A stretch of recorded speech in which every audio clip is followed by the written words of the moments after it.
delighted to announce that Manchester has received £5.9 million for our Manchester RadNet Award.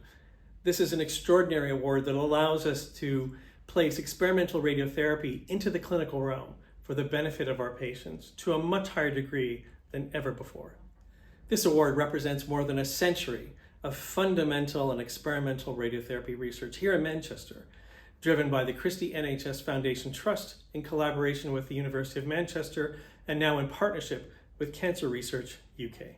This announcement of new funding allows us to be part of a network of 7 other universities and centres across the United Kingdom. This allows us access to cutting-edge technology to drive the very best in experimental radiobiology, as well as providing new treatments in radiation oncology.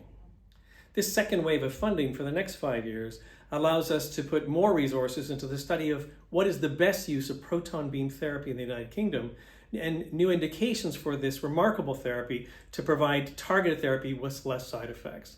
The grant also allows us to look at inequalities across the United Kingdom and how that might affect radiotherapy outcomes. That includes, for example, patients who have other health problems, are taking other medications, and then also potentially different ancestry, and how all of these come together to actually formulate a final response to radiotherapy, both in terms of a patient's tumor as well as their normal tissues. In particular, this new wave of funding will focus on 3 major scientific areas. In the first area, we'll look at the immunobiology of normal tissues. What do I mean by that?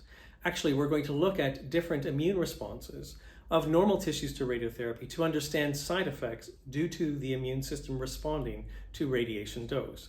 And it is hoped with this understanding that we can use immunotherapy profiling to understand which patients will have more or less side effects from radiotherapy and provide treatments to prevent those side effects. The second scientific focus will be around the genetics of a patient's tumor, as well as the tumor microenvironment that those genetics sit within. Every patient has a unique fingerprint within their tumor, and there are secrets for us to find as to why tumors are more sensitive or resistant to radiotherapy. It could be the cells themselves, or it could be the environment in which those cells find itself in. So from that standpoint, we'll focus both on the genetics as well as the tumor microenvironment for individual patients to predict radiotherapy response, and actually then triage patients to novel trials based on that information.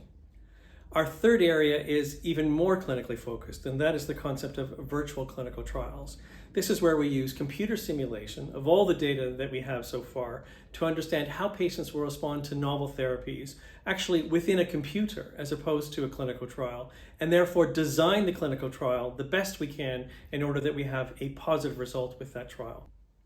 This allows increased efficiency and also allows us to look at a number of different ways to run the clinical trials with these simulated populations in order that we design different trials for the different populations under study. We believe by running these computer simulations before the actual trials will lead to the best trials possible using radiotherapy for curative intent here in the United Kingdom and be a lead in that research area for the world. Many thanks to Cancer Research UK and our partners, the Christie and the University of Manchester, for supporting the next era in this exciting radiotherapy research. We believe that the research that we are doing will absolutely directly impact our patients, not only here, but across the world.